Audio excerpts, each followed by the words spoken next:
Players, andito ako sa taas ng gallery. Today is Monday, 5 p.m.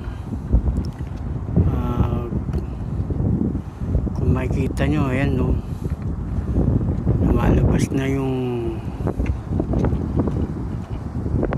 green ng football field. Pag nawala yung snow bukas, pwede na umikot, pwede mo nang magamit yung oval. Okay,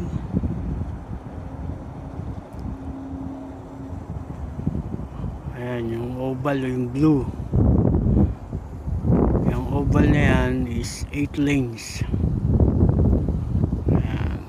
2022 dito ako nag-walking, iniikot ko yung 8 lanes na yan, tapos pauwi. Pagdating ko sa bahay, pagbitin pa ako sa walking, iikot pa ako dun sa village. Okay, sana na-appreciate nyo. By tomorrow baka wala nang isda yan.